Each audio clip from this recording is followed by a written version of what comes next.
দেখছেন ASR news. বৃক্ষরোপণ ও শিক্ষা সচেতনতা নিয়ে কর্মসূচি বেলডাঙ্গায়। বৃহস্পতিবার 1টার সময় বেলডাঙ্গা ব্লক 1-এ অল ইন্ডিয়া ইমাম মুয়াজ্জিন অ্যান্ড সোশ্যাল ওয়েলফেয়ার অর্গানাইজেশনের পক্ষ থেকে বৃক্ষরোপণ ও শিক্ষা সচেতনতার বৈঠক করলেন। এই সভায় উপস্থিত ছিলেন অল ইন্ডিয়া ইমাম মুয়াজ্জিন সংগঠনের জেলা সাধারণ সম্পাদক আব্দুল রাজ্জাক, বেলডাঙ্গা ব্লক 1-এর বিডিও রবীন্দ্রনাথ অধিকারী এবং বেলডাঙ্গা থানার আইসি শামশের আলী। আলোচ্য বিষয় ছিল গাছ লাগানো, বাল্যবিবাহ প্রতিরোধ ও স্বাস্থ্য নিয়ে। এছাড়াও প্রত্যেকের হাতে একটি করে গাছ তুলে দেওয়া হয়। সোমনাথ হালদারের রিপোর্ট, এএসআর নিউজ।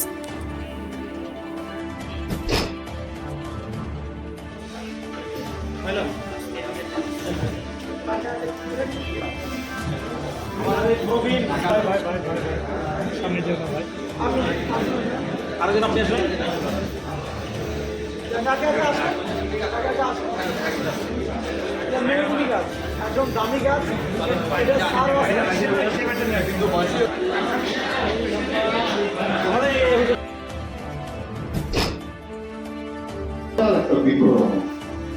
শিক্ষা সচেতনতা অনেক যারা প্রত্যেক মুয়াজ্জিন ইমাম সাহেবের সাথে আমার ইন্টারাকশন করিয়ে দেওয়া। আমি এখানে নতুন এসেছি, খুব বেশি দিন হয়নি, তো এই সুযোগটা আমার ছিল না, কিন্তু আজকে এই সুযোগ আমি পেলাম আপনাদের সাথে পরিচিত হওয়ার।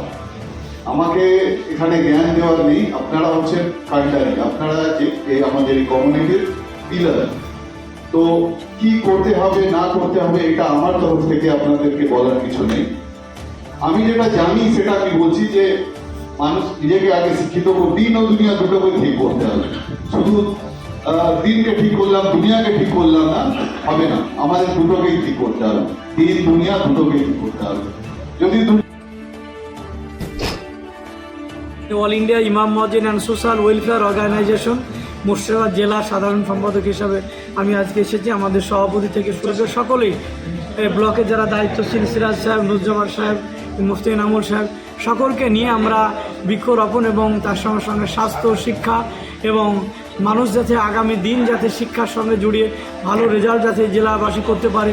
এবং বিশেষ করে অনেক সময় হয় কি যে গাছ বড় হচ্ছে, গাছ কেটে দিচ্ছে। আমরা প্রায় 5,000-এরও বেশি গাছ আমরা পুরো জেলা জুড়ে আমরা আজকে বিলি করতে শুরু করেছি এবং গতবারও দিয়েছি, তার আগেবারও দিয়েছি আমরা। এবং সর্বোপরি আমাদের কলকাতা নাখোদা মসজিদের ইমাম সাহেব তার উদ্যোগকে আমরা সম্মুখে রেখে আমরা পুরো জেলা থেকে শুরু করে পুরো রাজ্যেই কিন্তু এই কর্মসূচি আমরা শুরু করতে পেরেছি।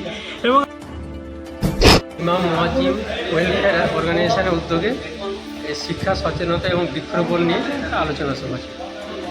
আপনার ব্লকে যে সমস্ত গাছগুলো লাগাচ্ছে সেগুলো রক্ষণাবেক্ষণের ব্যাপারে যদি বলেন, প্রতিবার তো লাগানো হচ্ছে। সেগুলি রক্ষণাবেক্ষণ আমরা পঞ্চায়েতের মাধ্যমে বা আমাদের বিভিন্ন সোসাইটির মাধ্যমে আমরা দেখাশোনা করছি। তবুও আমি বলবো যে আরও বেশি করে রক্ষণাবেক্ষণ দরকার রয়েছে এবং আরও বেশি করে গাছ লাগানোর প্রয়োজন রয়েছে। আজকে সেইটা নিয়ে আজকে আলোচনা। এবং